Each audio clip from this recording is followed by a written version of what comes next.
Fala pessoal, estamos começando mais uma edição do Francamente Cripto. Hoje a gente vai falar de vários assuntos, mas começando aí pelo tão conhecido Play to Earn. A gente vai discutir aqui um pós-mortem dessa tese ou se ela não morreu de fato. Trouxe um convidado igualmente especial como sempre, mas primeiro queria dar boas-vindas aqui ao Rony Schuster, direto do Rio de Janeiro, meu co-host aqui. E aí, Rony, tudo certo? Fala galera, boa tarde, tudo certo, tudo tranquilo, calor no Rio de Janeiro, mas vamos aí para mais um podcast maravilhoso. Maravilha. Aqui do meu lado direito, eu tô com o Luiz Otávio, que é CEO da Dux, que foi um dos caras ali que, se não o mais que aproveitou esse movimento do Play to Earn, um dos que aproveitou esse movimento do Play to Earn e vai ajudar a contar essa história pra gente aqui. Seja muito bem-vindo, Luiz. Obrigado por ter aceito o meu convite.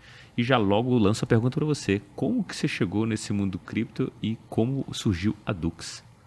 Bom, primeiro, obrigado aí, Rony, obrigado, André, obrigado pelo convite, prazer estar com vocês aqui. Eu comecei em cripto em 2016, eu já tinha ouvido falar de Bitcoin na época quando eu jogava Tibia, mas não dei zero atenção, alguém ia vender um bonequinho por Bitcoin, eu falei, Bitcoin, moeda digital, eu era novo, enfim. Em 2016, um amigo meu desenvolvedor apresentou o Bitcoin, e eu comecei a entrar devagar ali, ganhei uma grana em 2016, 2017, perdi praticamente tudo em 2018 e encabecei, caí no buraco na toca do coelho, né? Comecei a estudar efetivamente fora da parte especulativa o que era aquilo ali. E aí fiz algumas coisinhas no mercado ali, tentei fazer botzinho de compra e venda de Bitcoin, outras coisinhas, trabalhava com outras coisas. E em 2019 ele virou a chave na minha cabeça para o mercado. Eu decidi que ia trabalhar full time com blockchain, com cripto. Na época eu não chamava nem Web3, né? Era criptoeconomia, sei lá, cripto. E em 2020 eu fiz a transição, comecei a Dux e, bom, agora estamos aqui. Basicamente foi isso. Bom, cara, assim, você contou até o comecinho aqui da história, que talvez foi o prenúncio ali do que vocês viraram de fato, né? Acho que eu conheço a história da Dux, tinha muita coisa que vocês faziam anteriormente e a partir de um certo momento vocês encontraram uma oportunidade ali que foi a questão das escolinhas, né? Do Axie Infinity e tudo mais, Play to Earn e toda aquela parte de jogos que aconteceu aí mais ou menos em 21, na verdade, né? Eu queria que você contasse um pouco de como foi essa história para você, né? Como que você viu essa novidade, como que vocês se valeram daquilo, qual foi a evolução nesse processo e acho que principalmente de tudo esse ciclo de boom and bust que aconteceu com a tese e acho que acontece com tudo em cripto de fato. Perfeito. É legal voltar um pouquinho, né, dar um pouco mais de detalhes sobre essa minha entrada em cripto, porque a Dux, quando eu comecei a entender mesmo sobre Bitcoin, a gente estava ali no começo indo em direção ao halving e a minha cabeça era, cara, não é possível que só eu, em volta de mim, estou vendo isso. Eu não posso só eu ganhar dinheiro com isso. Eu quero que as pessoas em volta de mim possam ganhar dinheiro com isso. E eu fui refinando isso ao ponto de entender que a gente está vindo para um mundo onde grande parte do valor, né, não só valor econômico e financeiro, mas social, político, ia passar pela blockchain, que o Brasil tinha que ter atores aqui fazendo com que a gente pudesse ter tanto a população em geral quanto as empresas e os negócios se relacionando com blockchain para que a gente não fosse deixado para trás nessa revolução, né? Então essa era o pensamento por trás na minha cabeça com cripto. Eu vi uma possibilidade ali de distribuição de renda, de bancarizar as pessoas, de incluir pessoas e empresas em várias das infraestruturas que a gente não tem hoje, né? Na época a gente não tinha nem Pix, por exemplo, né? E a gente tinha mais de 60%, 50 e poucos % desbancarizados no Brasil antes da pandemia, então tinha essa tese por trás ali. Então o meu objetivo com a Dux sempre foi, a gente fez muita coisa, mas o meu objetivo sempre foi o mesmo, que era como que a gente vai fazer o Brasil entrar na blockchain, sabe? As pessoas e as empresas virem para a blockchain, entenderem blockchain, se desenvolverem para a gente ser um dos atores globais nesse mercado. E aí a gente começou com educação, né? Desde antes da Dux, eu com uma carteirinha recomendada para amigos meus num grupo de Telegram que eu mandava ali, dando call de moedinhas que eu achava que ia explodir, com boas causas, assim. Até a gente fazer uma plataforma de educação, a gente lançou curso, a gente fez evento físico, a gente fez evento digital, a gente fez NFT em obra de arte em Hamptons, a gente fez bastante coisa, assim, vários testes nesse tempo. E eu lembro direitinho, assim, eu estava na porta da minha casa um ponto atrás, como eu te conheci, né? Eu sempre tive o André como uma referência minha, desde que eu entrei no mercado ali, acho que foi em 2017 mesmo, 2017 ou 2018 que eu comecei, final de 2017 eu comecei a seguir o André, já foi uma das minhas referências. E eu chamei você pra gente conversar, apresentei, falei sobre a ideia da Dux, né? A gente se conheceu e a gente se tornou mais próximo depois daquilo, gravou algumas coisas junto, né? E eu lembro que um dia você mandou para mim uma mensagem falando, cara, você fala de renda básica universal, de trazer recursos através da blockchain para a população no geral, um áudio de 2 minutos e meio. E, cara, você já viu sobre Axie Infinity, que está rolando nas Filipinas? É um jogo que a galera está construindo umas escolinhas e bancando essas escolinhas, emprestando esses times, fazendo dinheiro, e a galera está ganhando uma grana boa, pelo menos para pagar a comida lá. Isso era bem no começo, né? Tá falando da YGG, que é hoje a maior guilda que sobreviveu aí. E aí eu falei pra ele no áudio, cara, pra você, né? Pra ele, pra ouvinte, o André Franco. Cara, eu vou botar alguém aqui pra pesquisar sobre isso e se tiver qualquer coisa de bom nisso aqui eu te chamo pra gente fazer junto, beleza? Beleza. E eu fiquei em silêncio, né? Uhum. Aí, no caso, o Lucas, que trabalha com a gente até hoje na Dux, né? Diretor de operações, entrou, aprofundou nisso. Eu coloquei um dinheiro meu para montar as primeiras escolas e quando a gente entendeu que aquilo tinha potencial de escala, que realmente tinha retorno e que tinha uma estrutura que dá para a gente replicar, eu trouxe isso para a Dux, a gente virou 100% para isso, né? O André entrou na Dux nesse momento com a gente, virou 100% para isso e a gente começou a escalar em cima disso. Eu sou agressivo e gosto de risco e o negócio estava num momento de muita ascensão, então a gente foi de 0 para 50, para 100, para 300, para 500, para 1.000, para 2.000 escolinhas, assim, semanalmente a gente dobrava o número até a gente chegar a ser maior da América Latina. E aí, nesse período, a gente recebeu aporte de investimento e começou uma loucura completa, assim, de várias frentes. Já quando a gente recebeu o aporte, a gente estava no comecinho da virada ali do mercado de play to earn para cair. E aí, aí dá para entrar em detalhes nessa história, mas foi mais ou menos isso. A gente foi investido pela Old Fashioned Research, que é um fundo de ex-VPs da Binance, pela Animoca Brands, que é um fundo de referência de Web3, e fizemos bastante coisa, lançamos um token, assim, foi uma loucura, assim, bastante história nesse sentido. Rony? Cara, eu tenho uma pergunta em relação ao ponto que você falou, que é essa questão de focar na Web3 para o mercado brasileiro, né? Obviamente, o primeiro passo é sempre esse de educação, né? Porque simplesmente tem muita gente que não conhece o mercado em si. Mas essa questão de fazer isso junto com esse onboard, né? Junto com essa questão dos games, eu acho muito interessante. Eu queria só entender um pouco melhor como é que é a atuação da Dux no Brasil, na América Latina. Vocês têm muitas escolinhas fora, a maioria é do Brasil. Como é que funciona isso? Cara, hoje a gente não tem mais escolinhas, né? A gente cortou essa operação e pivotou 100%. Depois eu posso falar um pouquinho mais sobre isso. A gente refinou a tese do que é o onboarding, né? E por que games, né? Voltando, você trouxe um ponto bom. Eu sempre gostei, meu perfil é muito de analisar as coisas em macro, assim. Eu nunca costumo ir muito para o micro. Eu visualizo tendências mais amplas. E aí eu estava olhando para o mercado e eu olhei DeFi e eu falei, cara, esse mercado DeFi vai onboardar a galera de forma sinistra nesse ciclo. E aí quando eu olhei NFT, eu falei, não vai ser DeFi, vai ser tipo figurinha de macaquinho. Não tinha nem macaquinho na época. Eu acho que vai ser NFT que vai ser o grande canal de, o porquê das pessoas entrarem em cripto. E aí quando eu vi games, que era NFT com DeFi, eu falei, não, vai ser games, sabe? Eu acho que games é o que vai fazer realmente a grande massa entrar no mercado nesse ciclo. Então qualquer coisa que você olha vai ser o onboard de pessoas, tô brincando, tá? Cara, mas meio que né? E o game é muito bom por causa disso, né? Porque como é que é a estrutura do game? Você chamava um jogador, ele tinha que entrar no jogo, e ele só tinha complexidade de interação com cripto depois que ele já tinha dinheiro para receber. Uhum. Então ele já tinha um estímulo para abrir uma conta na corretora, aprender a comprar, vender, fazer off-ramp, né, vender o cripto para real. Então era muito fácil você trazer o cara, ele jogava um jogo de cartas, assim, um card game, o Axie principalmente, e então ele tinha um estímulo para aprender as complexidades de cripto, para suplantar as complexidades de estar no mercado. Por isso que era um onboarding tão bom, assim, né? Tem outros tipos de onboarding que mas esse foi bem eficiente.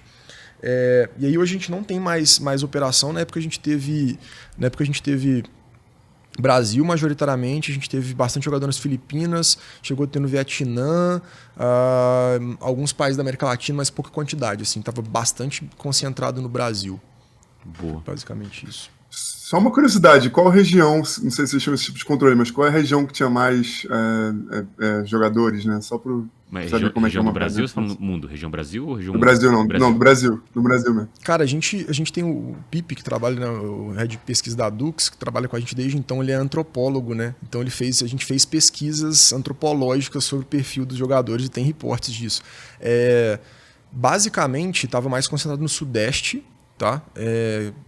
Muito por causa de, eu tenho um amigo, eu vou trazer ele para jogar também, aí você vai meio que efeito de rede ali nesse ciclo, mas a gente chegou a ter jogadores acho que em todos os estados no Brasil. Tinha pelo menos um jogador, acho que menos Acre.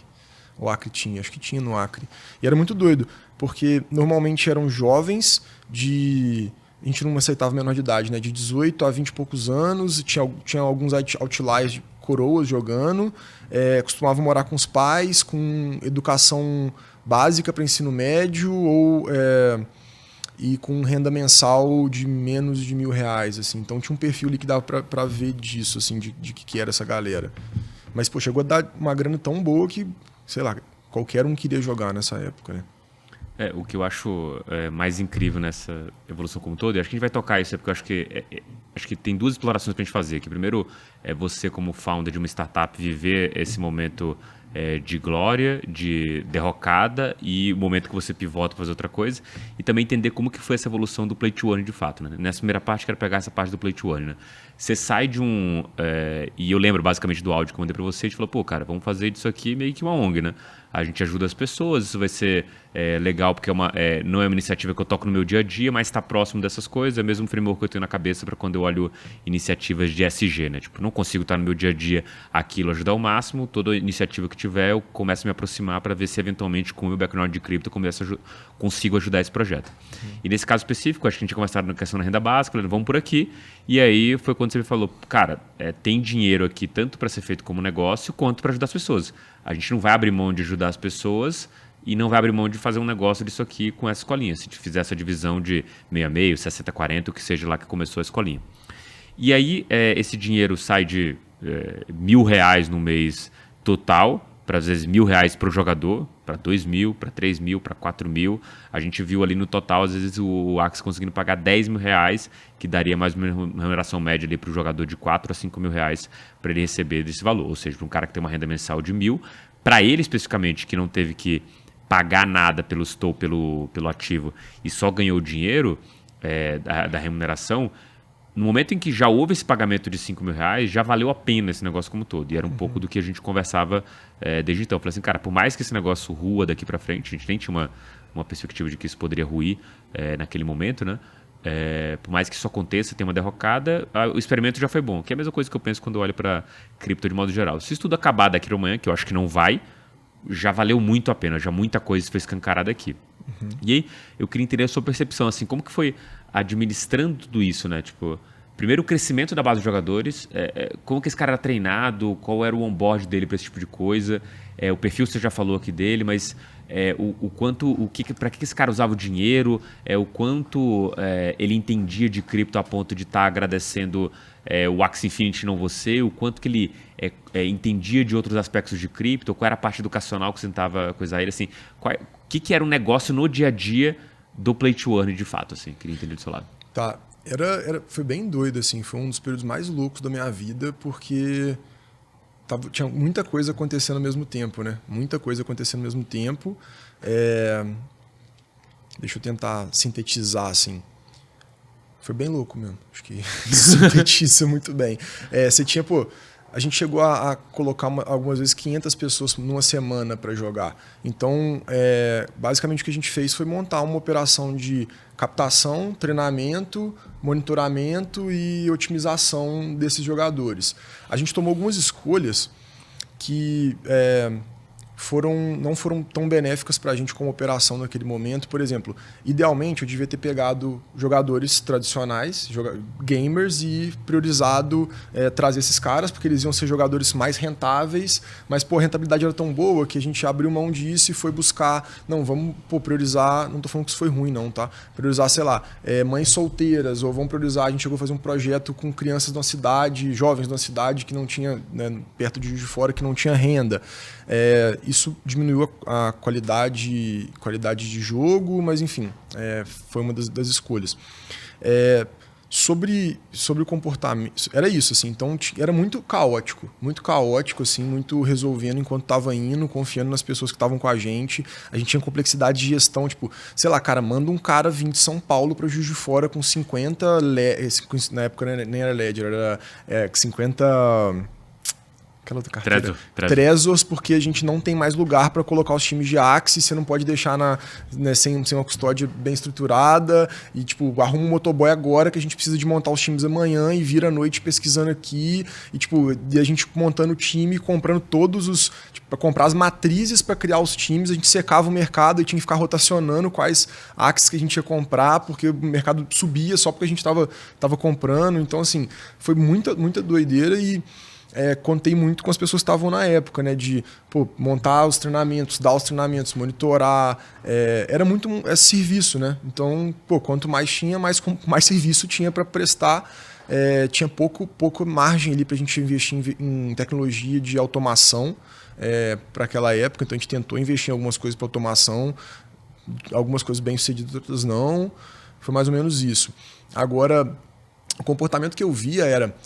Quando o cara não estava em cripto e ele entrava no Axie, o primeiro dinheiro que ele ganhava, ele tirava na mesma hora. Era tipo assim, ganhei e vendi na mesma hora, puxei o dinheiro, coloquei na conta e é real. Sacou? É real, boa. Aí na segunda vez que ele ia fazer o saque, ele sabia que era real o dinheiro.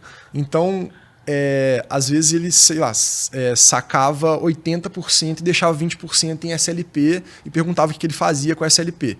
E aí você via um comportamento do cara querendo vender SLP e começar a comprar ativos. Esse cara se interessava pelo mercado. Mas é muito natural ele tá na corretora ali. Pode falar, você vai falar. Aquela corretora com B. Ele estava na corretora, estava vendo o ativo. O que é isso aqui que está subindo 30% hoje? E começa a pesquisar e olha, ele vai começando... Não, você falou errado. Está subindo 30%, comprei, vamos descobrir o que é agora. A gente isso. sabe que é esse comportamento. Então o cara as pessoas vão caminhando por aquilo ali, sentindo mais confortáveis. Às vezes o dinheiro já estava acima do que ela esperava ganhar e ela fazia uns investimentos. Assim. Isso era interessante de ver. Que se o cara tem dinheiro que ele precisa para sobreviver, ele quer investir, né? Ele quer ter alguma coisa que, por mais que seja... esse tiro para o futuro, vou fazer 10 vezes isso aqui, ou isso aqui vai para tantos, ele quer potencializar o dinheiro dele, né? Então, isso, assim. E aí, tem várias histórias nesse período, desde pai, que era, sei lá, trabalhava no McDonald's e pegava, sei lá, 1h30 de ônibus para trabalhar, mandando foto pra gente, fazendo compra de mês com dinheiro de Axie, sabe? Então, tem várias paradas maneiras que rolaram e eu não me arrependo do que a gente passou, assim. Foi interessante, assim, sabe? Legal. Foi bem maneiro. Rony, você ia perguntar uma coisa? Não? Beleza, eu ia perguntar aqui.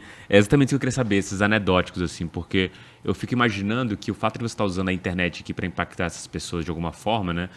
E, assim, gerando retorno na veia, semanal, mensal aqui para esse cara, para ele fazer a compra do dia a dia dele.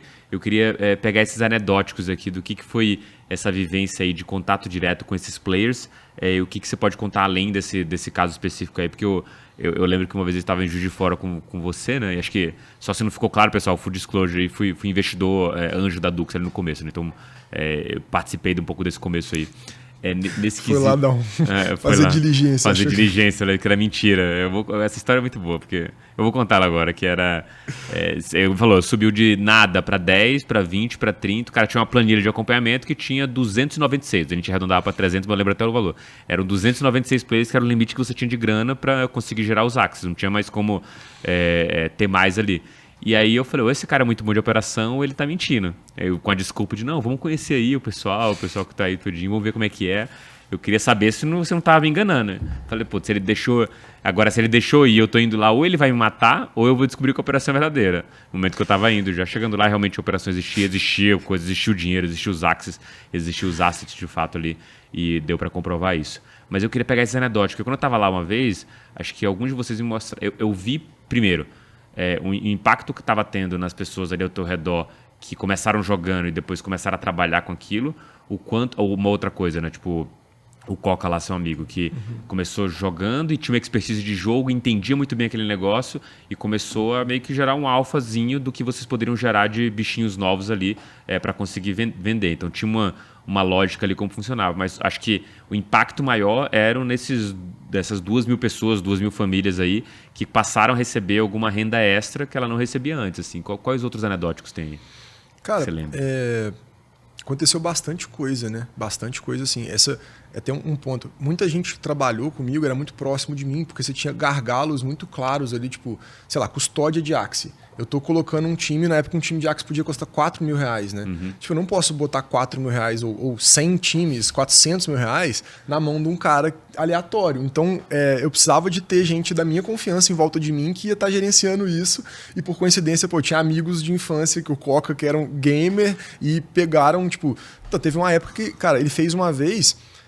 o Coca, por exemplo, ele fez mais breeding de Axie do que eu acho qualquer pessoa no mundo, sacou? Tipo, ninguém no mundo fez mais. Ele fez coordenou todas as breedagens, tipo, fez os times, né?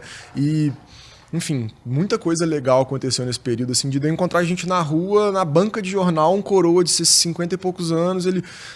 Você sabe que eu jogo Axie pra você, né? Eu falei, não sabia não, mas foi maneiro. Então, assim, gente próxima de mim que eu nem sabia que tava jogando com a gente, que tava jogando e falando depois, e que entrou e ganhou dinheiro, que depois investiu em outra parada e perdeu dinheiro, que começou em cripto por causa disso.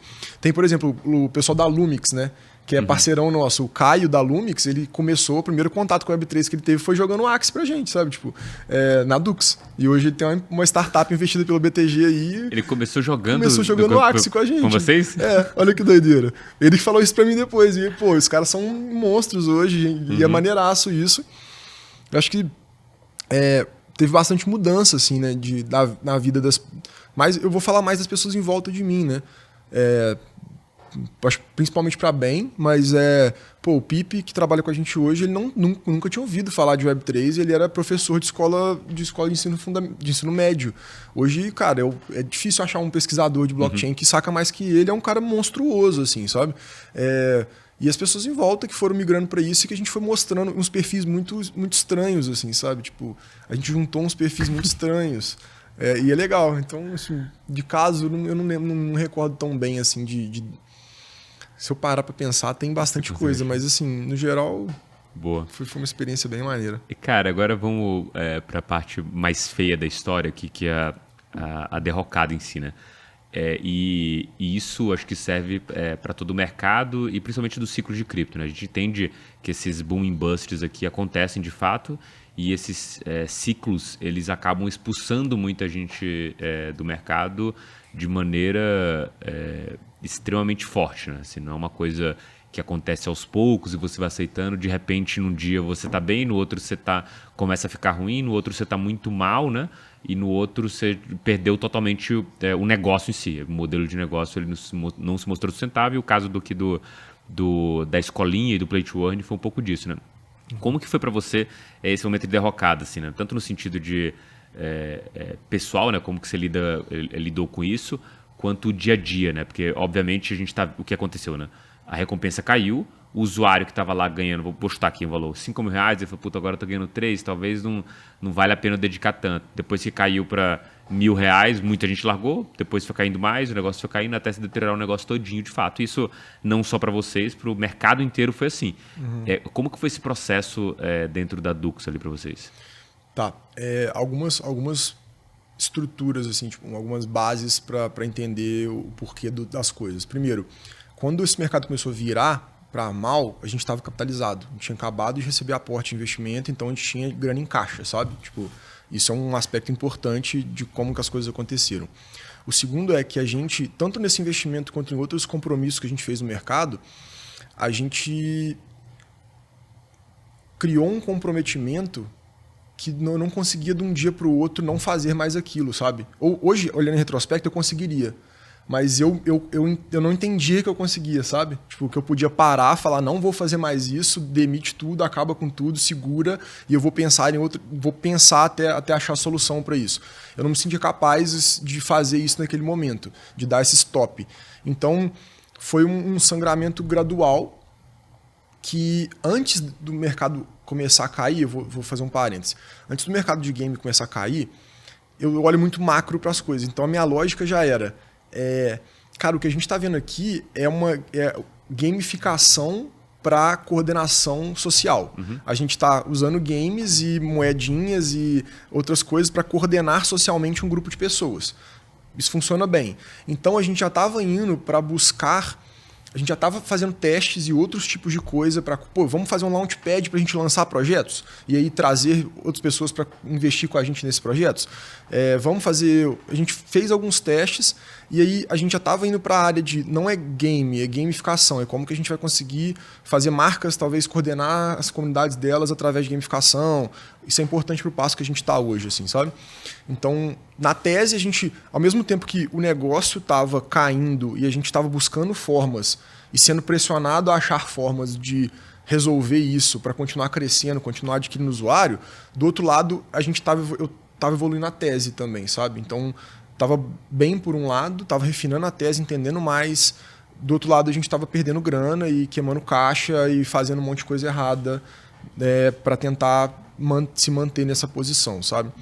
E tem outro ponto que eu não tenho habilidades B2C e eu não sou um bom vendedor B2C assim, eu não sei escalar negócios B2C, nunca fiz isso assim, vou abrir uma empresa, sei lá, qualquer coisa que uma pessoa compra, né? Conteúdo ou qualquer coisa. Tá vendendo, sei lá, eu não sou uma pessoa de B2C, eu sou muito mais B2B, então sempre tentei encaixar como que a minha capacidade de criar relações empresariais se associava a essa operação. Isso também é um ponto importante.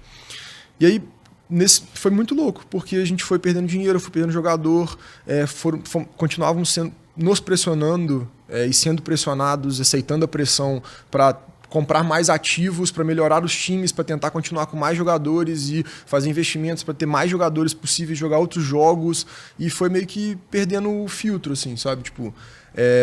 Foi um momento muito que eu me deixei levar e que eu cedi a pressões não fui mais... Não tive um momento mais crítico, mais racional e mais consciente sobre o que estava acontecendo, sabe? Foi muita informação ao mesmo tempo, muita grana, muita gente, muita coisa, muita responsabilidade, e eu não soube gerenciar isso bem, assim, nesse momento, sabe? Foi um momento bem complicado, assim, sabe? Acho que esse ano foi um ano mais complicado, pessoalmente, assim, sobre quanto tá duro de manter o negócio sobrevivendo, assim, depois eu posso falar sobre isso, mas eu não dormia, acordava 4 da manhã, abria um Telegram com 50 grupos para responder e dormia 1 da manhã e, com filha, eu tenho uma filha de 5 anos hoje, com filha de 3 anos em casa e, minha companheira, meus pais e meus amigos, fui me distanciando muito de mim, das pessoas e muito fritando nisso a um ponto que eu perdi conexão completa, assim, Então foi foda, assim. Foi legal, não? Olhando em retrospecto, foi consumir. Eu fiquei careca, fiquei diabético, enfim, aí por aí vai, sabe? Ô, Rony, você tinha uma pergunta aí? Não, cara, muito bom ouvir essa história, assim, de alguém que tá no mercado e tá tentando fazer as coisas, né? Obviamente, empreender, ainda mais num mercado desse que tem 1 milhão de problemas, né? Começando por hacks, exploits, até a parte de regulação, realmente, e até mesmo a parte especulativa, né? Muito complexo. Mas, você com certeza agora tem uma bagagem de aprendizados aí que é muito importante, e aí é justamente isso que eu queria perguntar, né? Se eu conheço alguém que está querendo começar a empreender agora na Web3, talvez não seja o melhor momento, né? Mas, enfim, o que você recomendaria para essa pessoa, assim, para ela prestar atenção, baseado em tudo isso que você viveu aí na Dux e nas outras experiências? Tá, boas perguntas, assim. Eu acho que, primeiro quando a gente começou a Dux e o que o mercado de Web3 é hoje, tá fácil pra caralho. Que isso? Quando a gente não conseguia, a gente foi negado por todos os bancos para abrir conta, sabe? Na época que a gente começou a Dux. O único banco que abriu conta pra gente era o Banco do Brasil, porque a gente abriu a Dux como uma SA de capital fechado e eles eram obrigados a abrir uma conta pra gente, porque eu tinha que depositar a parte do capital social lá. Então, assim, Itaú, Santander, esses bancos todos aí negaram, só não vai abrir a conta, sabe? Sem razão. Então, assim, até hoje tem bastante descrença, mas na época, pirâmide, o que é isso? Tipo, é muita descrença. Hoje em dia já tem argumentos muito fortes assim para pelo menos você ter um mínimo de respeito pelo que você está fazendo, sabe? Tipo, acho que isso é um diferencial. Então, para mim hoje está fácil assim. Hoje você tem muita ferramenta, você tem muito capital, você tem muito conhecimento, você tem muita gente empreendendo, você tem gente para estar do seu lado para discutir coisas, sabe? Então, agora eu acho que não tem muita diferença você empreender na Web3 para você empreender em qualquer coisa, assim, né? Tirando que a Web3 talvez funcione numa velocidade muito mais rápida, cripto, né? Então é muito mais rápido, a subida e descida é muito mais forte, você tem que ter cuidado dobrado em coisas regulatórias, compliance, jurídico, golpes, enfim, isso.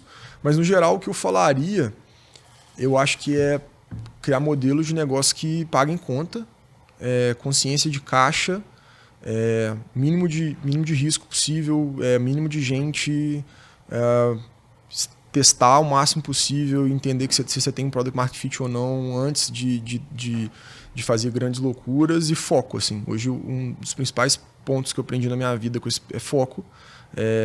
Não faz uma coisa se você não tiver muito bem estabelecida na primeira coisa, sabe? Tipo, e resiliência, eu acho que na vida, né? Tipo, eu gosto muito... Eu não fui do Narcóticos Anônimos, tá? Não tenho problemas com... Quer dizer, não diagnosticados com drogas, mas um dia depois do outro, sabe? Tipo, é hoje. Sobrevive hoje e amanhã é outro dia. Sobrevive amanhã...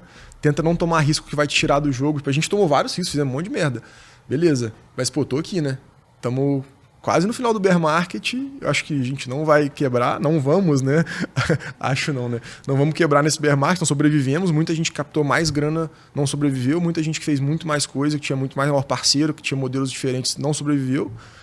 E é muito por resiliência mesmo. É tipo, não vai ganhar de mim, sacou? Não vou sair, não vou desistir e vou fazer o caralho que tiver que fazer pra continuar rodando. E se você acredita no que você quer e se você tá fazendo um negócio que você ama, é isso, né? Tipo, eu amo o que eu faço. Eu acordo todo dia e eu acredito no que eu faço. Acho que o que eu faço é o que eu quero estar fazendo. Eu não queria estar em nenhum outro tipo de mercado, fazendo nenhum outro tipo de coisa. As pessoas que trabalham comigo são as pessoas que eu gosto, os meus amigos e meus parceiros são os meus parceiros. Tipo, eu gosto do que eu estou fazendo, então gostar do que eu estou fazendo, ser resiliente e ter disposição, assumir risco e aprender com erro, acho que é isso, né? Para qualquer negócio na vida. Cara, você citou uma coisa que me veio a curiosidade aqui. Você acha que não tem tanta diferença de empreender em cripto e empreender de frente de mercado? Eu sou bem matemático aqui, tipo, percentualmente falando, quanto você acha que tem intersecção, sei lá, qualquer indústria de tech? Você acha que tem muito a ver com cripto de modo geral ou é muito diferente pelas nuances aqui que a gente está falando, assim?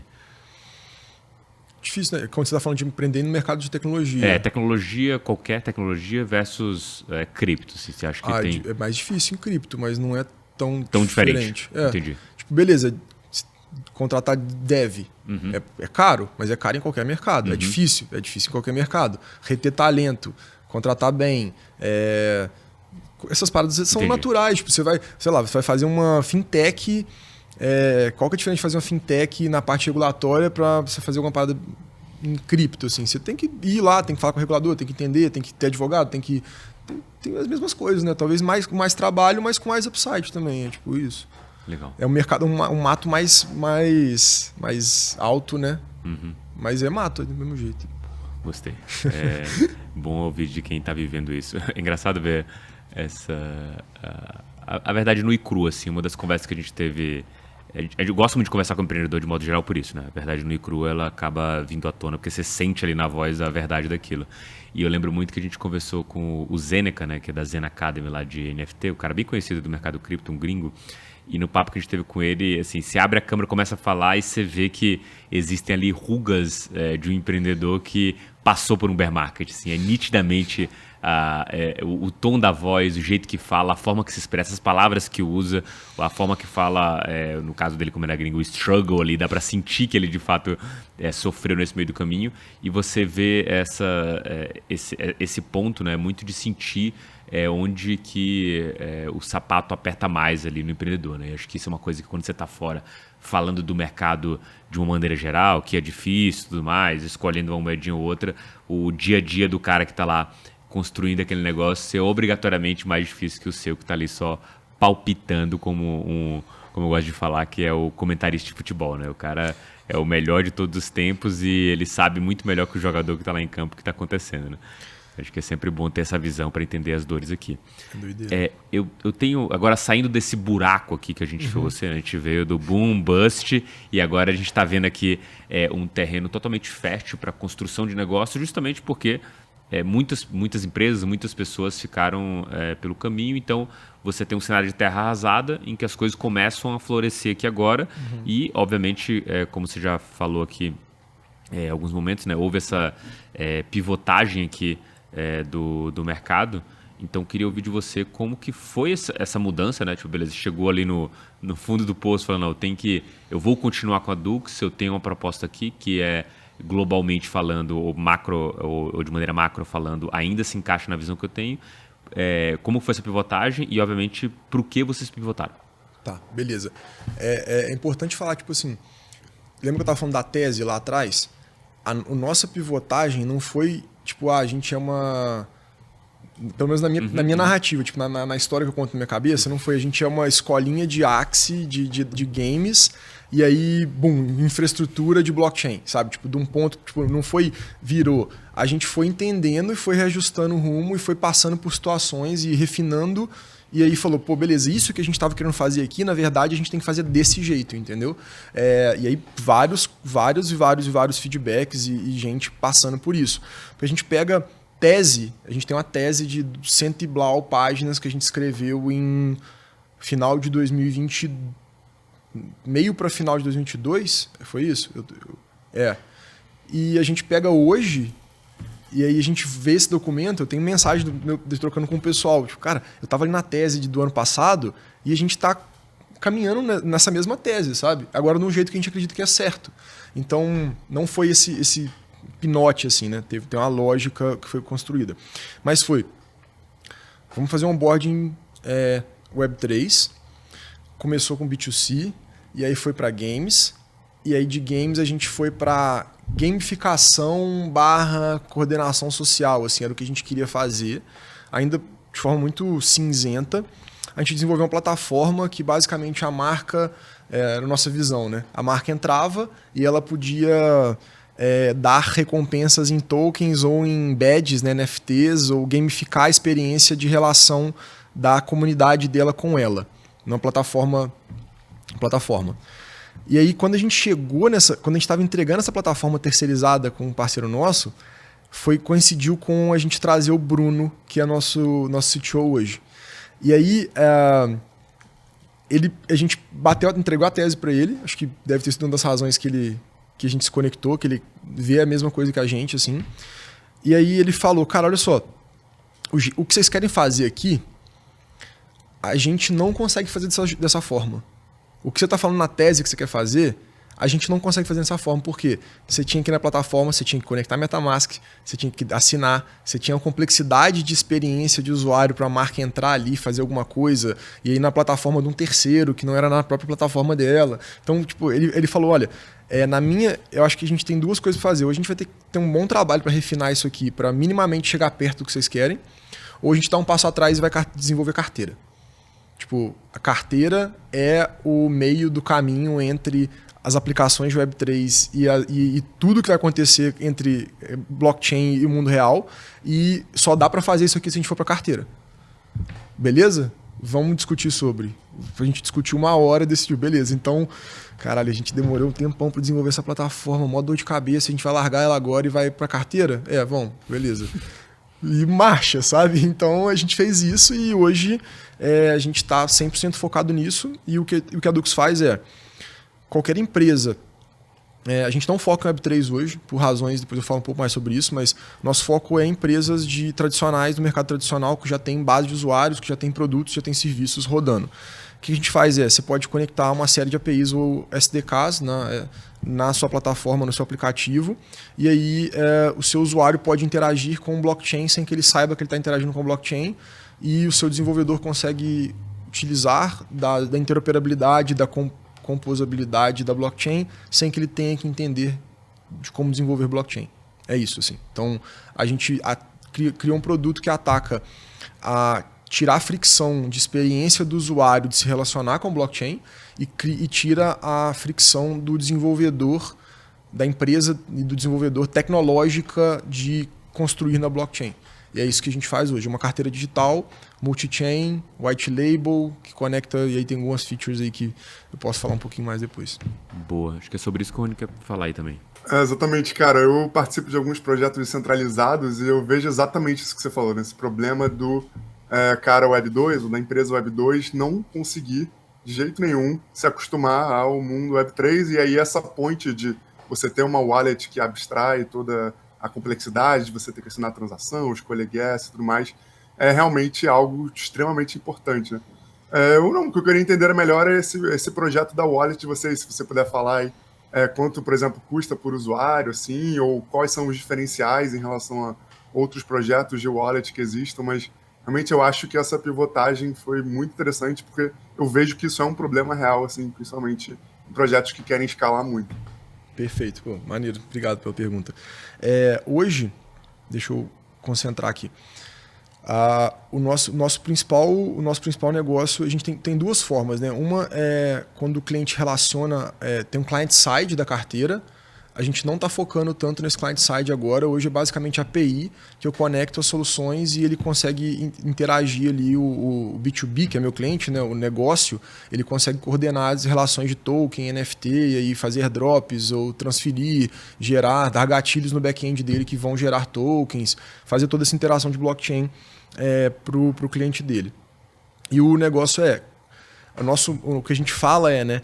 Todas as possibilidades da Web3, só que com a experiência de usuário do Web 2.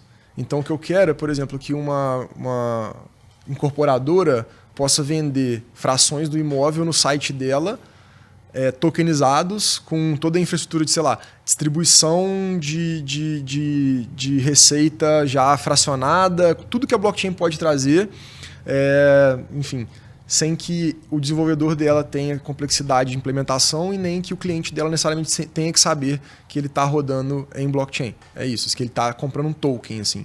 E aí são várias aplicações, desde programas de loyalty, tokenização de ativos, ingressos, ticketagem, aí tem a aquisição de leads e expansão de LTV, aí tem vários use cases.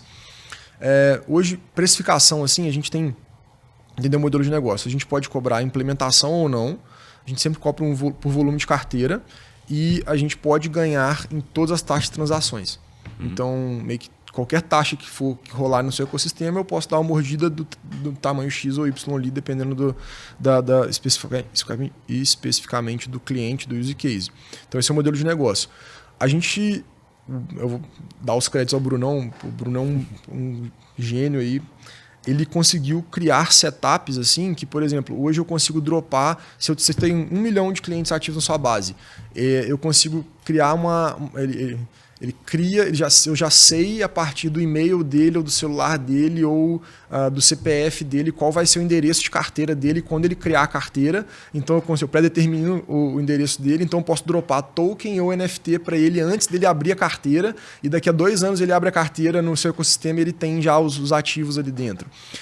A gente consegue basicamente chegar em valor por carteira aberta que bate praticamente qualquer player de mercado, assim, sabe? Muito barato mesmo, assim, coisa de centavos. Então a gente consegue fazer use cases de larga escala sem comprometer financeiramente o cliente. E utilizar principalmente... Eu não quero... Aí eu vou falar um vírgula, né? Qual que é o gargalo hoje? Você não tem tantas aplicações em blockchain. Então, quando o cliente vem querer fazer alguma coisa, muitas das vezes está associado a construir algum tipo de aplicação que envolva a carteira. Então, hoje a gente está procurando parceiros para fazer essas aplicações e, eventualmente, uma ou outra a gente vai fazer. Né?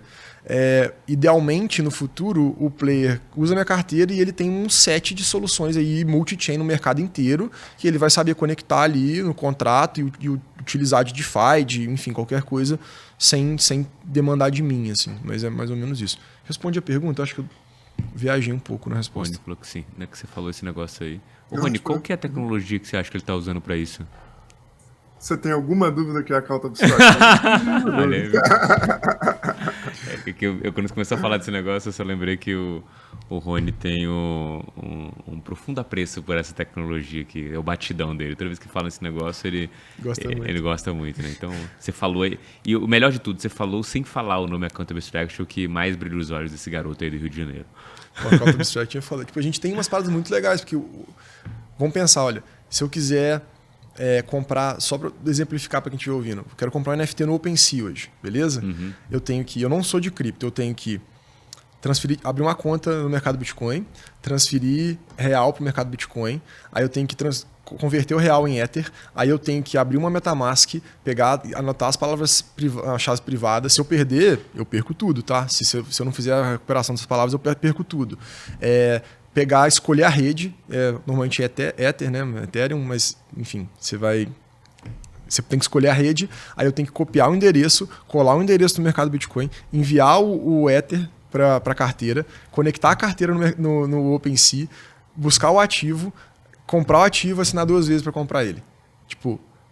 Checar todos os dígitos da carteira. Todas as vezes, se você, qualquer ponto desse aí que você errar um pouquinho, tipo, você pode assinar uma assinatura no OpenSea que vai te drenar a sua carteira, tá? E se você perder a palavra-chave, você perde a sua carteira. E se você errar um número ou uma letra, você vai perder seu dinheiro, tá? Então, tipo assim... Odisseia. Como é que é? Campo de mina, campo minado, né? Uhum. Então, pô, não é possível. Você vai fazer quando você vai ser mainstream com isso? Nunca, sabe? Tipo, a coleção vai fazer uma mintagem de NFT dela. Vai fazer como? Vai mintar no OpenSea, vai dar o link pro cara que vai ter que fazer todos os passos para comprar no OpenSea? Não vai vender nunca, sabe? Ou sei lá, como é que eu vou fazer rastreabilidade de ativos com blockchain pedindo que algum player assine se ele vai assinar com a MetaMask? Sacou? Tipo, enfim, aí a Account Abstract é lindo mesmo e eu acho que vai ser um grande passo. Tipo, o meu negócio não é construir carteira digital / identidade digital, mas um dia a gente vai falar sobre isso. Essa que é a sacada, mas meu negócio não é construir carteira, meu negócio é simplificar que o institucional conecte com a blockchain. Tipo, é isso, assim. A pegada não é carteira, é a API SDK, é como a gente faz a simplificação disso, como a gente associa isso a outras coisas. Legal. Cara, me veio uma pergunta aí pra gente... Não tá caminhando pro final, mas estamos quase no fim aí. Eu queria saber quais são as expectativas suas próximo ano. E não de mercado mesmo, eu queria saber do seu negócio mesmo, assim. O que você tem na pipeline de interessante, assumindo que aí vamos entrar no mercado um pouco mais autista aí, quais são as suas previsões para evolução do que a Dux está fazendo nessa questão de onboard? Boa pergunta, assim. A gente tem algumas situações que são derivadas de más escolhas que a gente fez no passado e que estão sendo resolvidas. Então, 2 dessas principais situações aí estão caminhando para o final e eu acredito que eu vou resolvê-las até o final do ano. Não influenciando a operação diretamente, mas travam coisas que a gente quer fazer. A gente está com o objetivo 100% de crescer MRR agora. Então, crescendo MRR, se eu estou crescendo... o meu faturamento vem de abertura de carteiras, eu estou crescendo a abertura de carteiras. Então, o meu objetivo é que a gente entre no bull market no ano que vem com a Dux sendo o principal player de entrega de carteira no Brasil. É isso, assim. Que a gente ganhe market share de carteira, tanto Web 2 quanto Web 3 num segundo momento, assim. O Web3 demanda mais sobre a questão de client-side, de uma custódia diferente, tem uma estrutura um pouco mais complexa para a gente ganhar esse mercado, mas é isso. E eu quero fechar o ano com 2 milhões de carteiras abertas, a gente está bem encaminhado para isso, e fechar ano que vem, sei lá, com 20, 30, 40, 50, não sei, aí só Deus saberá. Deixar o corte pronto aí para ver se... Depois você fizesse dar aquelas musiquinhas, né? O Caralho 4, como é que é? O começo do sonho, deu tudo certo, deu tudo errado, né? A gente vai ver isso no futuro. Não, errado não dá mais não. já deu muito errado, né? Deu muito errado, já é hora de dar certo, né? Cara, e puxando outros assuntos aqui, que eu queria ouvir sua opinião, né? Como empreendedor, qual é a sua visão aí sua mesmo e o que você colhe do mercado, a visão de Latana? Tipo, o que o gringo, o teu investidor, o cara que você conversa, a galera própria daqui tá vendo esse mercado latino-americano aí, em cripto de modo geral, e como que você acha que ele deve se desenvolver daqui em diante? Olha, eu acho que a gente já tem há alguns anos uma sul global, né? Que é Brasil, Southeast Asia ali, né?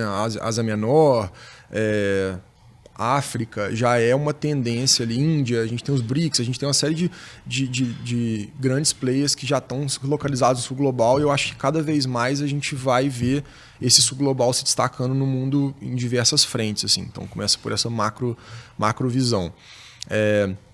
Sobre o Brasil especificamente e sobre o interesse do institucional no Latam, eu acho que vou tentar assim.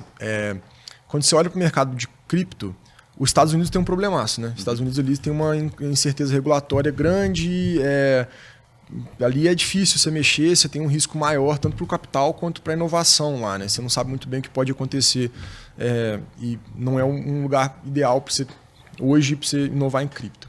Então, quando você olha para a América do Norte, né?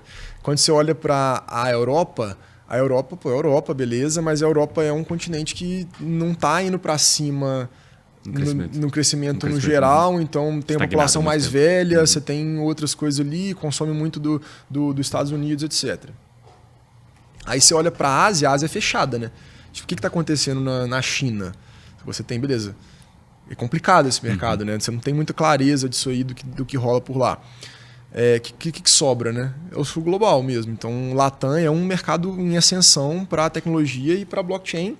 E o que eu estou vendo é que cada vez mais players estão olhando para a blockchain para o Brasil e para a América Latina como um foco para a blockchain.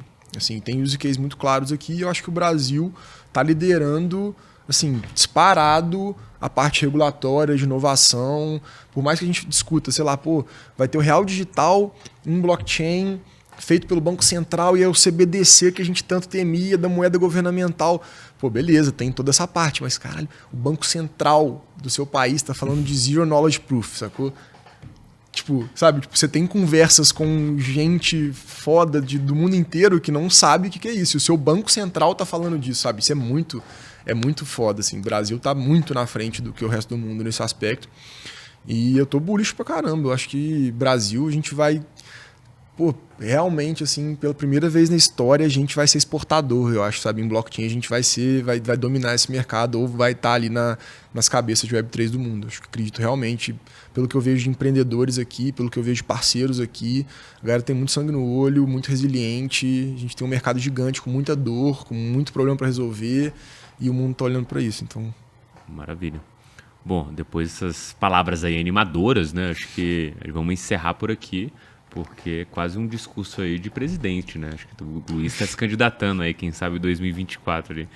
Mas para finalizar, Luiz, fala pra gente aí a sua sugestão de mineração da semana aí pro nosso ouvinte. Mineração da semana, olha só, eu gosto bastante dos artigos que o Pipe, vou ser tendencioso, da Dux, ele escreve.